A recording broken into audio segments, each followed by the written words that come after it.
আজকে আমি আমাদের মাননীয় প্রধান উপদেষ্টা প্রফেসর মোহাম্মদ ইউনূসকে উদ্দেশ্য করে কিছু বলতে আসছি। স্যার, আপনি আমাদের পরম শ্রদ্ধাভাজন। স্বাধীনতা যুদ্ধের পরে দেশের সবচেয়ে কঠিন একটা সময়ে আপনি এই দেশের হাল ধরছেন, কোটি কোটি বীর জনতার ইচ্ছাকে সম্মান জানায়। আপনার সাফল্য এই দেশের আপামর জনগণের সাফল্য। আমাদের প্রিয় মাতৃভূমি বাংলাদেশকে একটা স্বাধীন, সার্বভৌম এবং গণতান্ত্রিক রাষ্ট্র হিসেবে পুনঃপ্রতিষ্ঠিত করতে হলে আপনার সফল হওয়া ছাড়া আমাদের সামনে কিন্তু আর কোনো বিকল্প নাই স্যার। আমাদের পবিত্র অঙ্গীকার হচ্ছে আপনার সাফল্যে সর্বতোভাবে সহায়তা করা। আমি সম্প্রতি বলছি যে দেশে এখন যেহেতু কোনো বিরোধী দল নাই, সেহেতু আমরাই একটা গঠনমূলক বিরোধী দলের ভূমিকা পালন করার চেষ্টা করব, অনেকটা শ্যাডো ক্যাবিনেটের মতো। আমরা আপনার সরকারের ভালো কাজগুলির প্রশংসা যেমন করব, তেমনি ভুল ভ্রান্তিগুলো অকপটে তুলে ধরব। আশা করি আমাদের এই সমালোচনাকে ভুল না বুঝে ইতিবাচকভাবে নেবেন। এই কথাটা এইভাবে বলার দরকার ছিল না, কিন্তু বলতেছে এই কারণে যে দুঃখজনক হলেও সত্য, এই দেশে সমালোচনা সহ্য করার সংস্কৃতি এখনো তৈরি হয় নাই। আপনি এই ব্যাপারে পথ দেখাবেন বলে আশা করি। আজ আমাদের সাম্প্রতিক ইতিহাস থেকে কয়েকটা ঘটনার কথা উল্লেখ করব যা আপনার আগামী দিনগুলোর জন্য প্রাসঙ্গিক। প্রথম ঘটনা হলো মুক্তিযুদ্ধের পরে শেখ মুজিবের দেশে প্রত্যাবর্তন।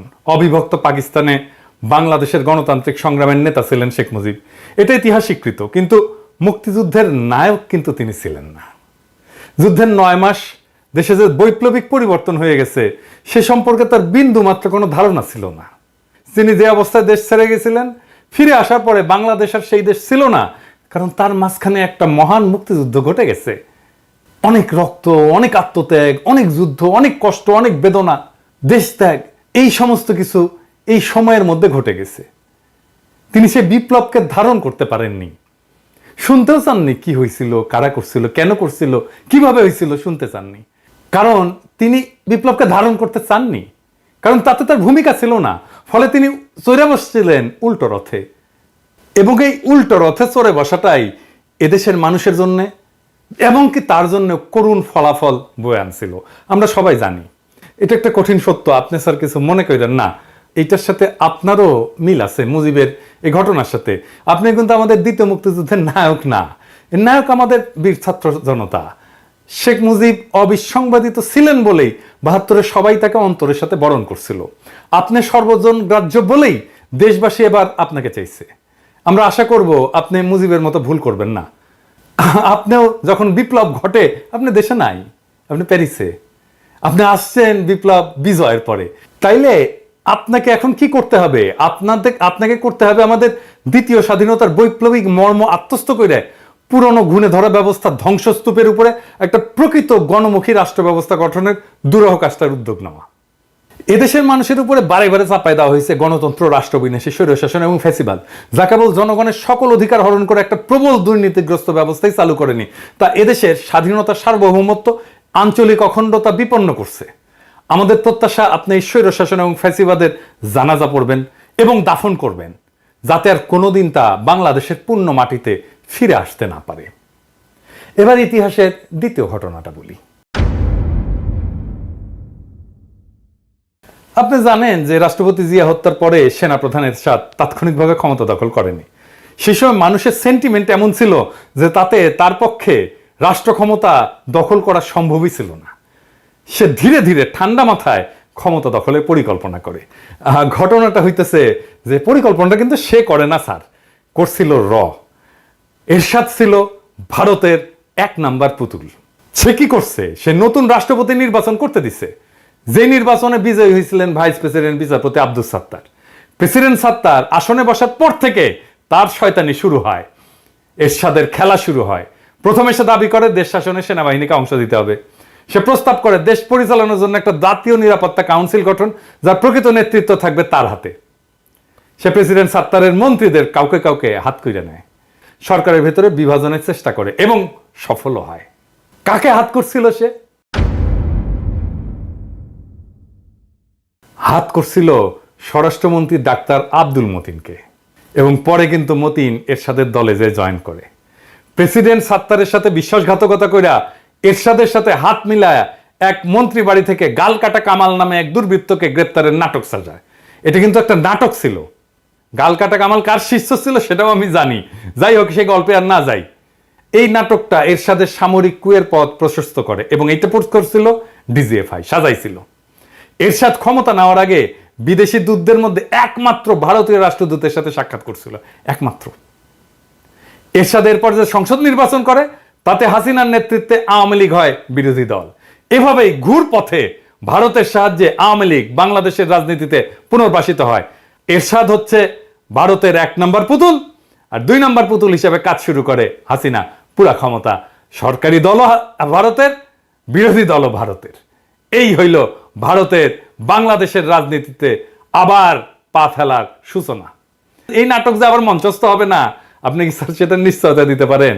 যে প্রেসিডেন্ট সুপ্পু আপনাকে শপথ দিছে যে পদে বহাল থাকলে সে তো আপনার নিয়োগও বাতিল করতে পারে, পারে না? তাকে পদে বহাল রাখা মানে হইল আওয়ামী লীগের প্রত্যাবর্তনের মহাসড়কটা খুলে রাখা। সুপ্পুকে বিদায় না দেওয়া পর্যন্ত আপনি নিরাপদ না। আপনারা এই বুদ্ধি কেউ দেয় না।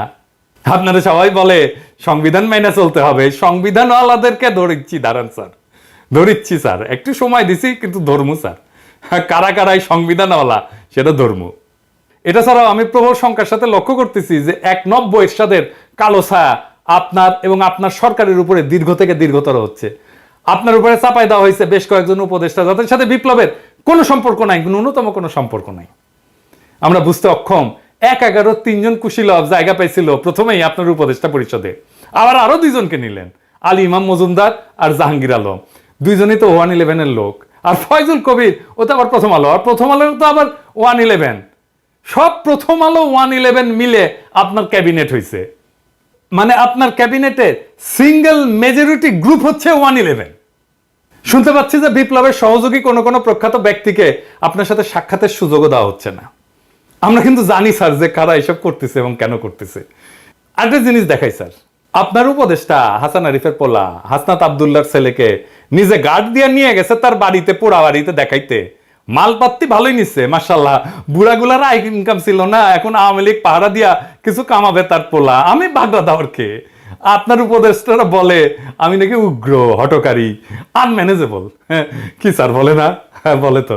তো আপনার শান্তশিষ্ট, লেজ বিশিষ্ট, লেজর আগে অবশিষ্ট সুশীল সদা উপদেষ্টাগুলোর কাজ কাম দেখেন স্যার, দেখিচ্ছেন তো।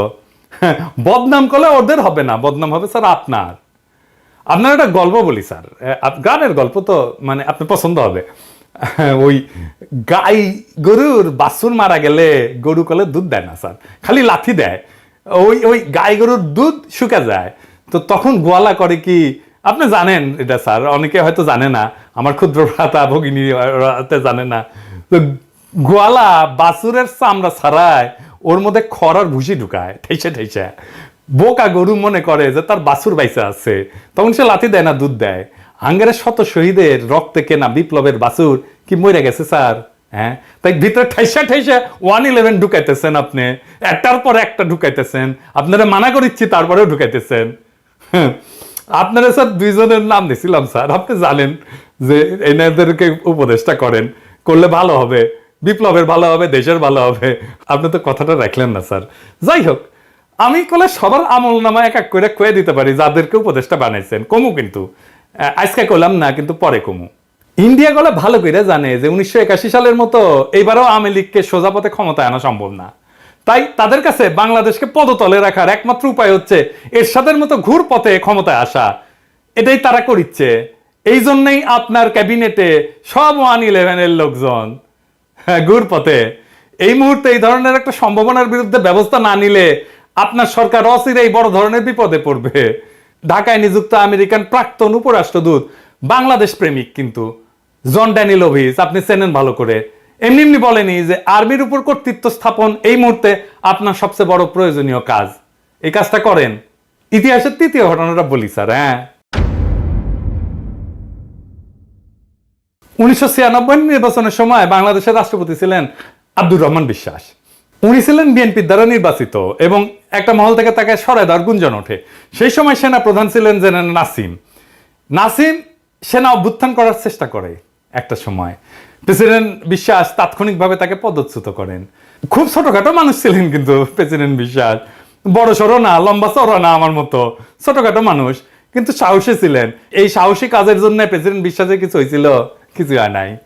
কেউ তার কেশাগ্র স্পর্শ করতে সাহস করে নাই। আপনাকে এই ঘটনা স্মরণ করে দেওয়া প্রয়োজন মনে করতেছি, আপনি বুঝেন আমি কেন এটা বললাম আর কি। সবশেষে ইতিহাস থেকে চতুর্থ ঘটনাটা বলি। এটা স্যার কলে আপনাকে নিয়ে, স্যার আপনি প্লিজ আমাদের ভুল বুঝবেন না, আমি জানি আপনি স্যার ১/১১ পরে নাগরিক শক্তি নামে একটা রাজনৈতিক দল গঠন করছিলেন, অনেকে আসছিলেন কিন্তু আপনার পাশে, এইভাবে যে একদিন পরে দেশে একটা সুস্থ ধারার রাজনীতি শুরু হইতে যাচ্ছে। আপনার অনেক সাকসেস দুনিয়াতে, কিন্তু আপনার একটা ফেলিয়ার ছিল স্যার, আপনার নাগরিক শক্তি আপনার রাজনীতি করতে পারেন নাই। আপনি কিছুদিন পর দলটা বিলুপ্ত করে দিলেন এবং বললেন যে রাজনীতি আপনার কাজ না, আপনি রাজনীতি থেকে সরে গেলেন, কুইট করলেন। আপনি একটা কাজেই ব্যর্থ হয়েছিলেন, রাজনীতি, রাষ্ট্র পরিচালনার রাজনীতি। কিন্তু স্যার সবচেয়ে বড় রাজনীতি রাষ্ট্র পরিচালনা। ইতিমধ্যে কেউ কেউ আমার কাছে সন্দেহ প্রকাশ করছেন যে অবস্থা প্রতিকূল হইলে আপনি আবারও কুইট করে চলে যাবেন। আমি যদিও এসব বিশ্বাস করি না, তবুও আপনাকে মনে করাই দিচ্ছি যে আপনার চলে যাওয়ার কোনো রাস্তা কিন্তু খোলা নাই স্যার। আপনার দুনিয়াতে পাওয়ার কিছু নাই, এটা সত্য। দুনিয়াতে আপনি যে অসীম সম্মান পাইছেন, আপনি দুনিয়ার বুদ্ধিবৃত্তিক দিকে যেই জায়গায় আছেন, অবস্থান করতেছেন, সেইটার তুলনা বাংলার পৃথিবীতে আর কেউ নাই। কিন্তু এই বিপ্লব যদি ফেল করে স্যার, আপনার কোনো অর্জন কেউ মনে রাখবে না স্যার, আপনার ব্যর্থতা শুধু মনে রাখবে।